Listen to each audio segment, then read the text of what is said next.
Hi, my name is Tiana Karamayas and I'm a Cavoodle puppy coach and breeder for Noodle Way and River City puppies. As a coach, my philosophy is simple. A Cavoodle should always complement your lifestyle, not complicate it. And this is the foundation to everything I teach. For almost the past decade, I have been working in the breeding, training, grooming, and veterinary sectors of the small animal industry. I've also been raising Cavoodles for the past 16 years, so I have definitely learned a thing or two about the breed along the way. Now this podcast is all about Cavoodles. Raising Cavoodles, training Cavoodles, grooming Cavoodles, breeding Cavoodles, and how to shape the behaviour of a Cavoodle puppy. So if you're a Cavoodle parent or you are looking at adding a Cavoodle to your family soon, then this podcast is for you.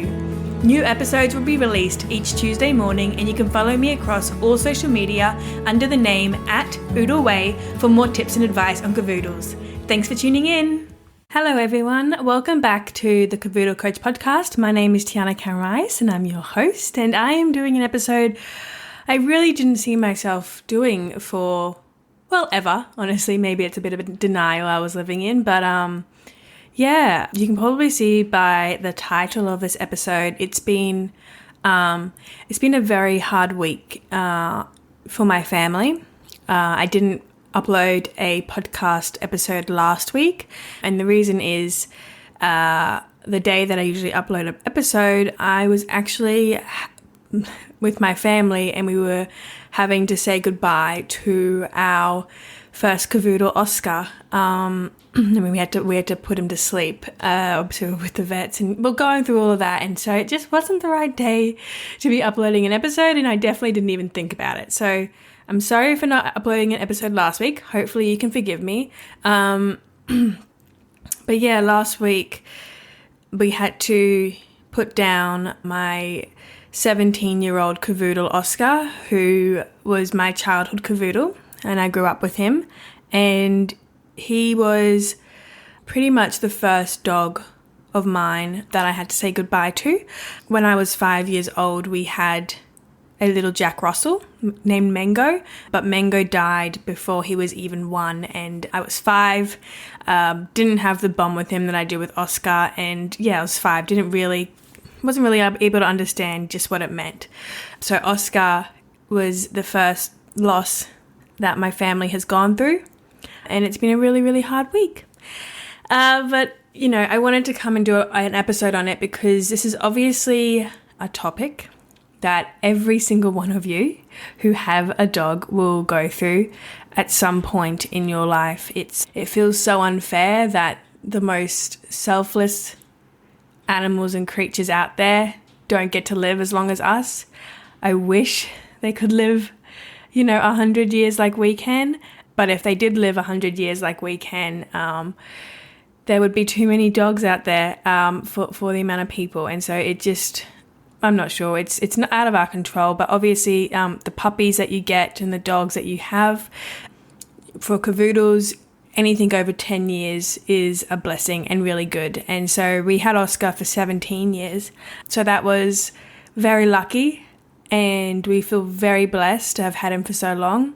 However, it does not make the pain any easier. With Oscar gone,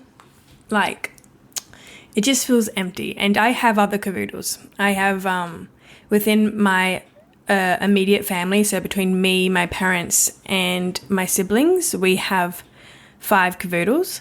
Well, 4 now with Oscar gone. So we have other Cavoodles, and even with them around, it still feels empty. And the place that Oscar had, I think it's going to take a long time to move past it. But in this episode, I really wanted to share some information on, what happened to Oscar,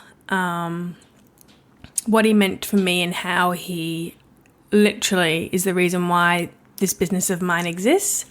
And then I wanted to share just some things that I'm doing to help cope with the loss of Oscar, and what I'm doing to help myself eventually move on, in case it inspires someone else who is going through this. Maybe it'll give you some ideas on what you can do. So yeah, To start off with the episode, you might, if you follow me on Instagram, you would have seen I did a post last week on Oscar, just, obviously announcing that he had passed away, and I shared a caption that was very long on what Oscar meant for me and the story behind Oscar and getting him and the impact he had on my life.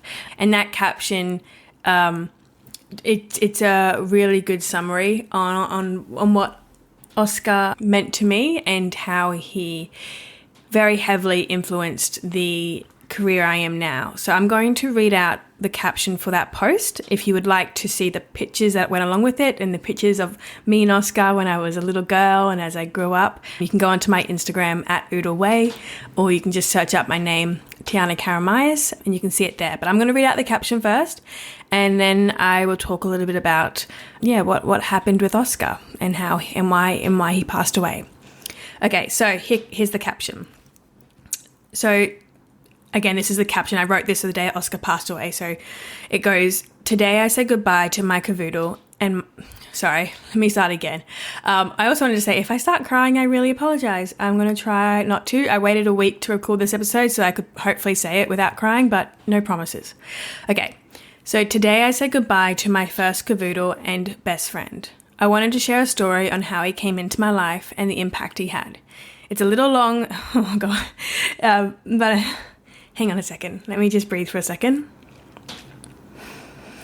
Okay, it's a little long, but it's hard to summarize. Oh, maybe I can't do this.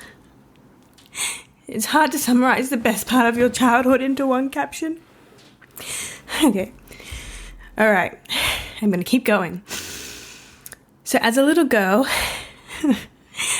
oh gosh.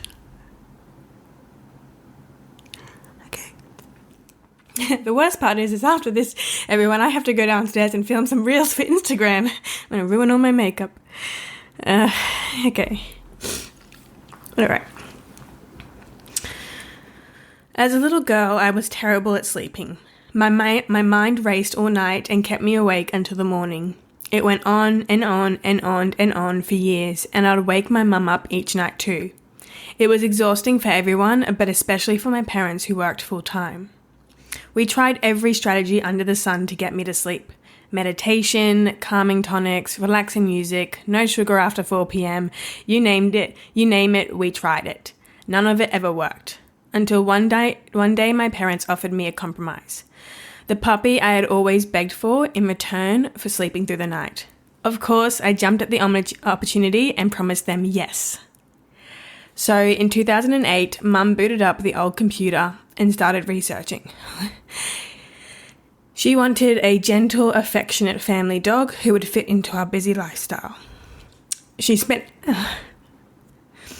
hours searching Yahoo and reading about different breeds, but she kept coming to a dead end. There were no dogs out there that ticked all her boxes. Too big, too energetic, too feisty, or, as was the case with the Cavalier King Charles Spaniel, the perfect temperament but too much hair loss. At 8 years old, I was getting impatient. I didn't care about all these traits. I just wanted a dog and would love them no matter what. But Mum stayed focused on her goal of finding the right kind of dog to match our family's lifestyle. Then, one day, a friend mentioned to her something called a Cavoodle. It was like all the puzzle pieces finally clicked into place. I remember standing behind Mum's shoulder as she entered Cavoodle into the search bar. Slowly, just a few articles loaded, and she clicked into one. Up came a single page with one picture and a small blurb. A Cavoodle, it said, was a cross between the Cavalier King Charles Spaniel and a toy poodle. They were smart, loving, playful, small in size, and best of all, non-shedding. Hope bloomed in our chests, and as we looked at the little picture of a fluffy dog who looked like a teddy bear, we knew we had found the breed for us. In 2008, no one knew what a Cavoodle was, and they definitely weren't readily available. But one Saturday morning, we randomly heard of a breeder who had a store nearby with Cavoodles in stock. We all got in the car and headed down to the pet shop. Inside were 3 cots, with little signs on the front. Maltese, a fluffy white breed I can't remember, and there in the middle, a cot of Cavoodles. As a family, we all gathered around the cot and looked inside. There were 3 puppies sitting there, and when the breeder came over to us, she pointed at one of them. That one there is on sale, she said. He had a family, but they returned him after a couple of weeks. He's 11 weeks old instead of 8 weeks. We looked down at the puppy in question and saw the bundle of apricot fur had already gone straight over to my brother's hand and licked it. We all shared a smile at the puppy. That little puppy was ours, and as we drove home with him on our laps, we decided to call him Oscar. Oscar very quickly proved to be perfect for our family. He brought a calmness to our household we had never experienced before and bonded us all with an incredible amount of love. To my parents' delight, I stopped waking them each night. But little did they know, or maybe they always did, I was actually sitting on the stairs in the silence of the night, sharing whispered conversations with Oscar until the sun rose over the trees. And then eventually my bond with Oscar grew so strong that the whispered conversations stopped and I started sleeping all night long with him in my bed, snuggled together and finally safe. On Tuesday, the 11th of February, 2025, we made the heartbreaking decision to say goodbye to Oscar. He held on for so many more years than his cardiologist and vet said he would, and we know it was because he wasn't ready to say goodbye. He inspired my whole career and was the reason why I decided to dedicate my life to helping other families find the same love and joy in their cavoodles as we did with Oscar. As I write this story late at night, I have a few final words I'd like to whisper to him. So this is directly to Oscar. I spent 8 years wishing every day for a puppy and 17 years praying you'd never leave. There was never going to be enough time in this world with you, but I thank God every day that you chose me to be your family. You were the best present a lonely little girl could have asked for. And as I held you in my lap today when you took your last breath, it reminded me of all the nights you sat with me on the stairs. You brought me company on the darkest of nights and made me feel so safe and loved. I hope in your final moments today, I also made you feel this way. You completed our family and changed all our lives. You're such a good boy, Oscar, and I'll love you forever. Sleep well until we meet again.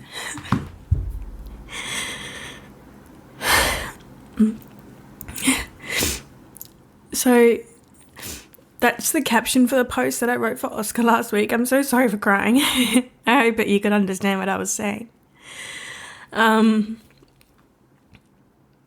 So, as you would have gathered from that, I got Oscar when I was a little girl. I was 8 years old, and from the moment that I essentially started being able to talk, I was obsessed with animals, and I just every day begged my parents for a dog. We live in Brisbane in Australia, and about an hour away is the Gold Coast, which is the beach, and it's a beautiful beach. And along the highway, as you drive down from Brisbane to the Gold Coast, there are quite a few pet shops off to the side, and without fail, every time we drove past them, I would just say, Mum, Baba, which is dad in Greek. I'd say, Mum, Baba, please can we just pull over? Please can we go into the pet shop? Please can we just get a puppy? And, you know, they said no over and over again. But I guess I got older, and then they thought I could handle the responsibility, me and my siblings and I, proper grammar. And yeah, because I had so much anxiety sleeping as a child and I kept waking them up, they decided that maybe a dog would, bring me a sense of safety, and I'd actually be able to sleep at night. And that's when we got Oscar, and he did in fact do that, and he changed my life and he changed my family's life. Before Oscar, my parents, my dad grew up in a small country town called Mount Isa, which is a mining town in Australia. And then my mum grew up actually on a farm, an actual working farm. And so my mum had working dogs, so outside dogs, cattle dogs, never part of the family. They were there to do a job on the farm. And my dad never had a dog growing up. And so before Oscar, neither of them had experienced having a dog simply to have a dog and not for them to be doing a job like working on the farm. And they definitely had never had a dog inside the house. And of course, when we got Oscar, At first it was, he's an outside dog. Very quickly changed to, okay, he's allowed inside on the bottom level of our house only. And then it was, okay, he can come upstairs, but he has to be on the deck upstairs. And then it was, okay, he can come upstairs, but not on the couch and not on the beds. And then, literally this all happened within the first few weeks of them. Then he was on the beds, he was on the couch, he was everywhere. And it was just, he showed my parents how a dog can be a family member and how a dog can bring a family together. And he really did. He was just the biggest blessing for my family. It's, we've had 17 years with Oscar, and every single day we've talked about him. Every single day we've cared for him, and it's just given us all a shared purpose. And, my mum and dad always say he was their fourth child. And so obviously losing him has been really tough for my parents, my sister, my brother, and for me. And yeah, it feels like there's a big gaping hole in our family now where Oscar was meant to be. But it's also just, I guess, the only way we are trying to, get through this is by just trying to remember how lucky we were to have Oscar, and that even though the pain is so bad right now and we really, really miss him, it means that he was really, really special. And so we're trying to look at the positive in it. It wouldn't hurt so much if he didn't mean so much to us. So, yeah, okay. So I said I would share a little bit more about, Oscar and just why he passed away. So I won't go into too many details. Don't want to bore anyone if this isn't a part that you're interested in. But essentially, when Oscar was 10 years old, he was diagnosed with a heart condition, which is quite common for the Cavalier King Charles Spaniel. And so Cavoodles are a crossbreed with Cavalier King Charles Spaniel. So quite a lot of Cavoodles can have it. The good thing is, just recently there has been some DNA testing available that can give us an indication of whether a dog will have this problem. And so breeders are now starting to be able to be a little bit more careful with the dogs they breed from to reduce the chances of, the puppies forming these heart conditions when they're older. But Oscar was diagnosed when he was 10 years old. With his heart, what was happening was, with the condition, hopefully you guys know a little bit more about how hearts work, but obviously your blood pumps into your heart and it gets oxygenated and it pumps back out. And there's a little flap that kind of opens and closes to separate this. And so for Oscar, with the heart condition he has, again, can be quite common with Cavoodles, the flap wasn't fully opening and closing properly, and it was just remaining a little bit open. And over time, eventually it leads to heart failure because a lot of fluid will get into the lungs where it's not supposed to go, and the dog passes away. And because of this, all this extra fluid coming in, the heart also engorges and it gets really, really big. And obviously there's only so much room a heart can grow before it's got no more room left to grow. So it's a condition that can be quite common for Cavoodles. The good news is that there is medication for it to significantly slow down the disease. And so Oscar was put on this medication when he was 10. I was working in a vet clinic at a time, so was talking with all the vets there. And really, when a Cavoodle starts this heart medication, you look at it lasting and extending their life for a couple of years. But obviously Oscar's 17 when he passed away. So for Oscar, he responded really, really well to the medication. And he kept defying the odds. I just remember probably for the past 5 years, every time we go to the vet would say, just be aware, he doesn't have much longer yet, say your goodbyes, and just know any day he could just pass away from this heart condition. And so I guess, since he was 10, we were always kind of very nervous and on high alert. But every day Oscar kept getting up. Every day, he'd be running around, jumping, wagging his tail, and he really held on. And the good news is that in the end, it wasn't his heart that failed. That meant that he had to be put to sleep. What actually ended up happening was this medication, when you're on it for so long, it can cause other issues. So his kidneys were starting to fail. He also had very severe arthritis in his back legs. and he was on a lot of pain relief to help with the pain of, all these failing organs and his legs.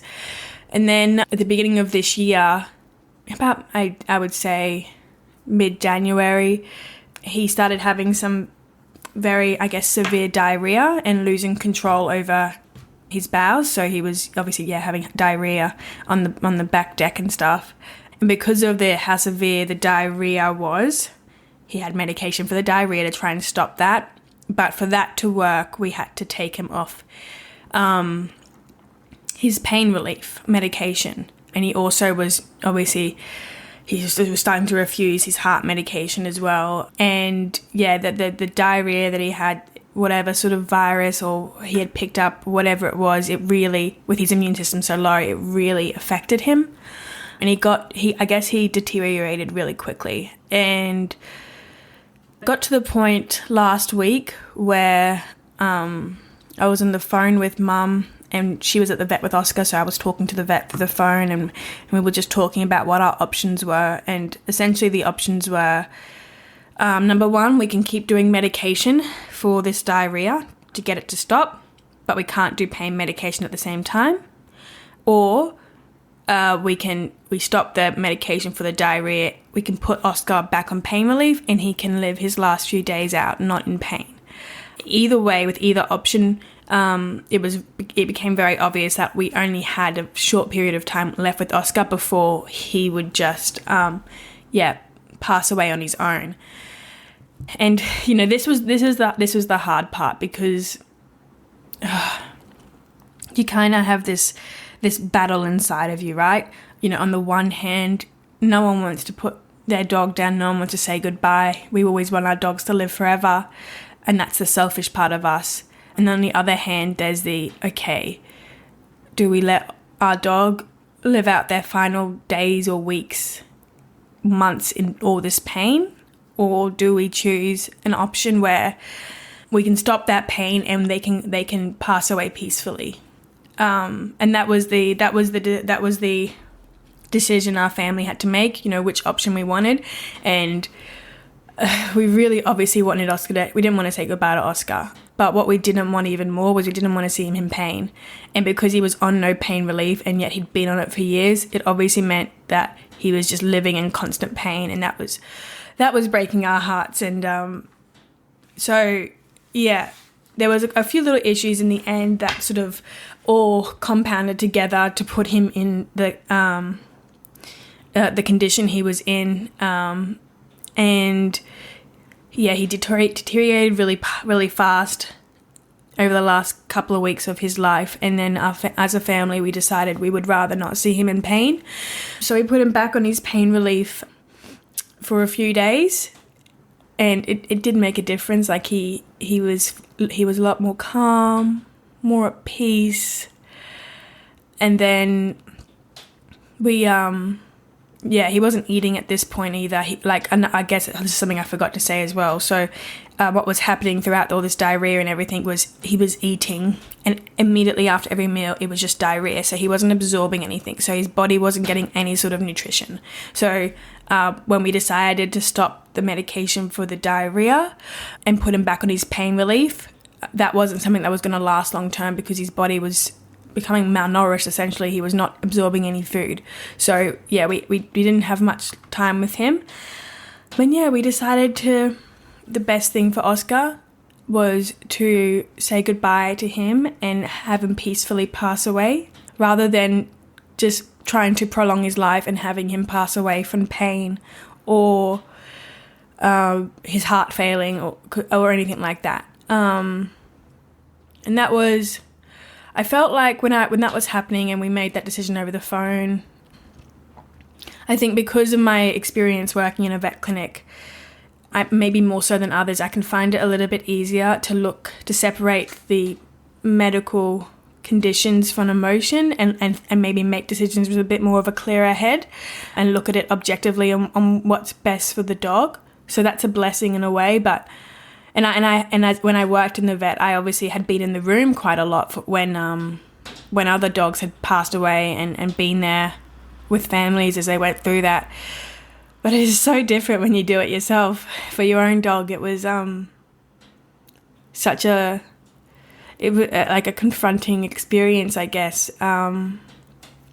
It kind of, when the day came, and the vets were so amazing. They came to my parents' house, so we didn't have to take Oscar in. So he was in the comfort of his home. He was actually in my lap when he passed away. We were able to do that. He was, we were all sitting there with him, patting him, and we had, a really beautiful song playing, and he had his beanbag, which he loves, there, and all my other dogs were there. So that, Nessie and Chelsea and Joey and Junie, they're his family, so they all got to be in the room too, and it was really nice. And we're really lucky with the vets. But when we were going through it, for me, it was like I was like looking down at it all. It was very hard to, I guess, come to terms with the seriousness of what was happening. And obviously, if your dog has passed away before and you did it through with the vets, it is a very quick experience. As soon as the syringe starts to get injected, they just literally go to sleep and pass away. It's almost instant, and that's hard to understand and sort of just watch. But it is also so beautiful because they are so calm and relaxed and at peace, and they just drift off to sleep. So I'm so glad that's how it happened, and it wasn't because of anything painful. But I honestly felt like I wasn't even in the room. Like, it was such a, I don't know how to explain it. And then, like going back to my parents' house since then, just odd. Like, I'm getting there and I'm looking up and I'm expecting Oscar there, and then I remember he's no longer there. Then we cry, and kind of like a over and over again. It keeps happening. But yeah, that's what happened with Oscar. It was a very hard decision, but there comes a time in a dog's life where it's really important that we always put them first. We can't be selfish and just want them to hang around for our sake if it puts them in pain, and that's a really hard decision to make. And so if you have a dog, maybe they're getting older, maybe you're in conversations with the vet about what the plan is going forward, what I want to say is, of course, there's no wrong and no right decision. It's always between you and your family. Always, always, always. You should never be pressured by anyone else. It's what is right for you and your family. But I do want to say it has to be what is the right choice for the dog, because they have gifted us with so much unconditional love and support and joy for so long.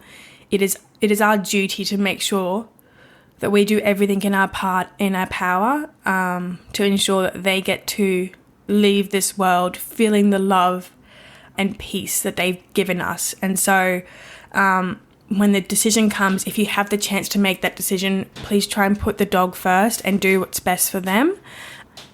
And I feel like that's what we owe them. To say thank you to them, that's what we owe them. Now, so that's what happened with Oscar a week ago. So now I just wanted to say, I know this episode's going on for a bit long. I can see it's almost been half an hour. I want to just say a few things about what I am doing to sort of deal with the loss of a pet and then trying to move through it.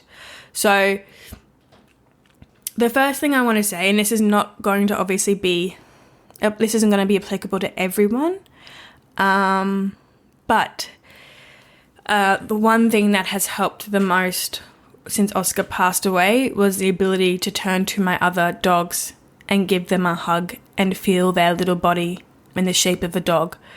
When you say goodbye to a dog and you're so used to the feel of their body, the shape of them, their heartbeat, the way they look at you, the sound of their paws in their house, the sound of them breathing at night, when those things are something you're so used to hearing and touching, having another dog there really does make that a little bit easier, because you can go and you can hug them and you can pat them and you'll hear their paws in their house and they'll look at you with those eyes, and it just helps ease that pain just a little bit, because It's not like it's a completely empty house with no dog at all.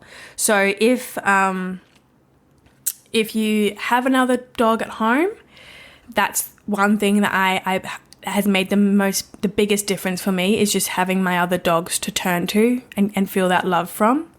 If you have a Cavoodle and you've been thinking about whether or not to get a second dog, maybe you're sitting there and you're like, okay, once my current Cavoodle passes away, I want to get another one. If those are kind of the thoughts that you're having, I do really, really encourage you to think about getting that new puppy before your older Cavoodle passes away. This is for your sake and your older Cavoodle's sake. If I was to tell you the one thing I believe led to Oscar outliving all of his diagnosis, how do I say that word? Pretty much, if I could tell you one thing that I think, made Oscar live for so long, even though the vets told us we had until he was 12 years old before he'd pass away, the one thing that has made him stick with us for all this time has been the other dogs in the house, because every day when our other dogs get up, he gets up. And when they walk past, he walks past. And when they go in the backyard, he went in the backyard. And when they ate food, he ate food. And it brought him purpose and it got him moving. And I really, truly believe that they brought him such a special joy. Obviously, they're dogs. They communicate in a way we can't. And I really do believe that's why Oscar was able to hang around for so long, because he didn't just spend his old age lying down all day. He was up and he was moving. So if you were thinking about maybe getting a puppy, if it works for you, having another puppy with your older dog, it can really be so amazing for them. Obviously, there's some things you want to do, like making sure you match up their personalities to make sure there's not going to be any irritations or fighting, and that's something your breeder should be able to do. They should look at your older Cavoodle, ask you for the different personality traits, and then they should be doing temperament testing on their litter, and then they should be able to match you with the right puppy for your older dog. That's really important.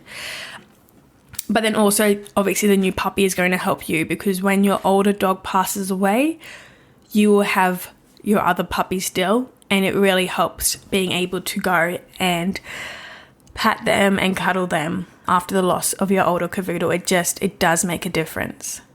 Now, like I said, that doesn't apply to everyone. So if you don't have another dog and you're not planning on getting another dog, something I really recommend doing is taking time off work.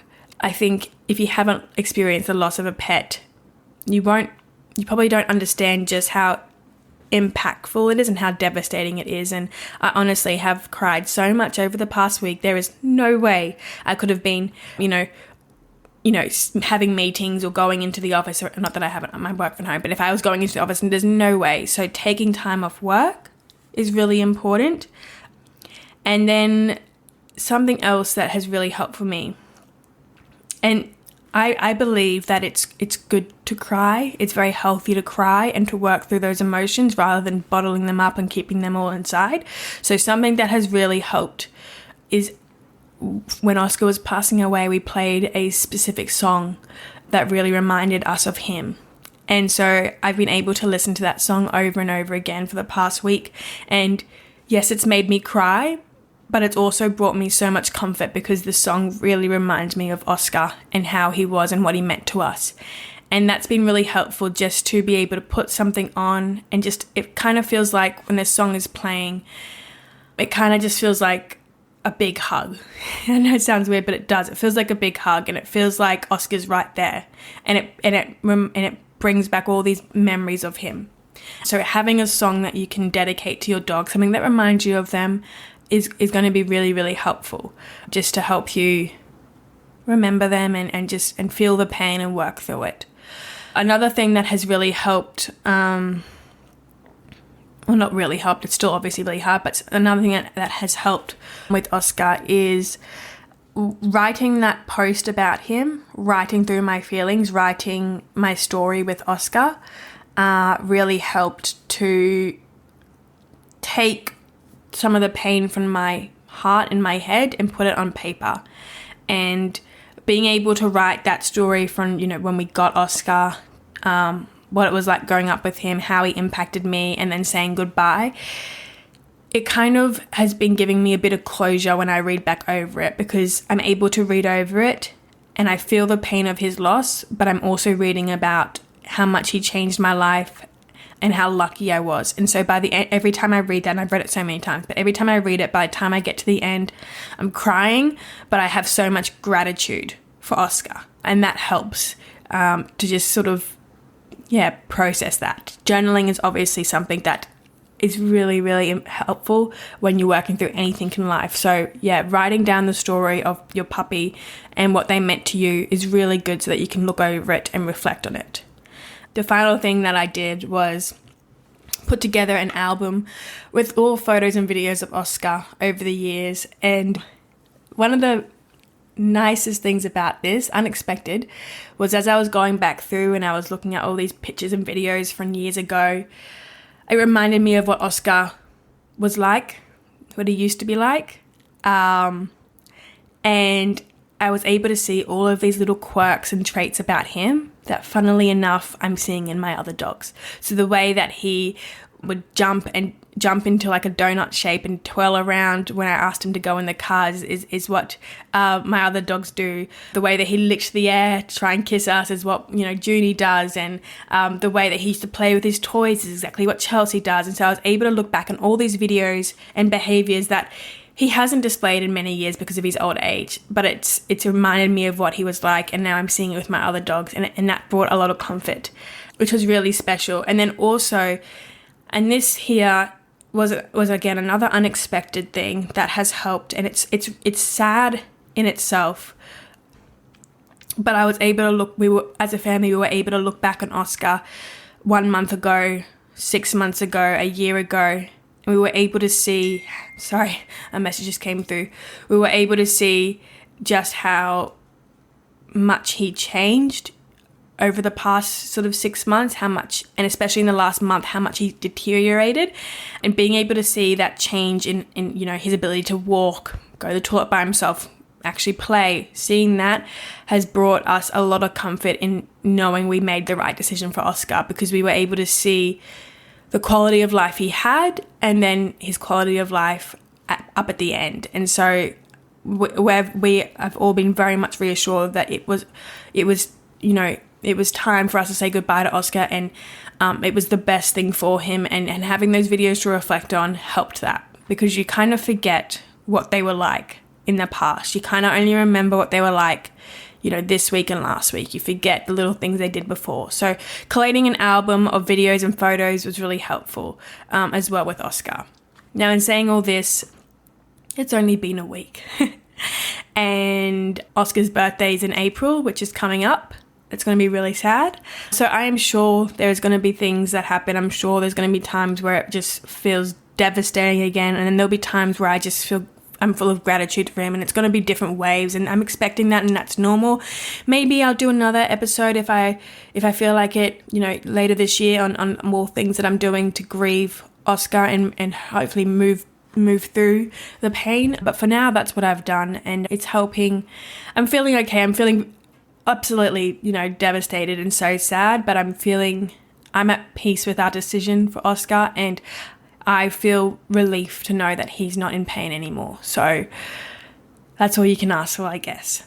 Now, I haven't decided if I'm going to add it onto this episode or not, but the day that I was on the phone to the vet with my mum and we made the decision to put Oscar on pain medication and then to put him to sleep, I was actually in the middle of filming some reels for Instagram, and so when I got off the phone, I just started talking, and I talked through Oscar, a little bit about me and him, and then the decision that we made. So I might take that audio and put it on the end of this podcast. I'll just see if I can do it. I actually don't know how to do it, so I might have a little play around and see if it's possible.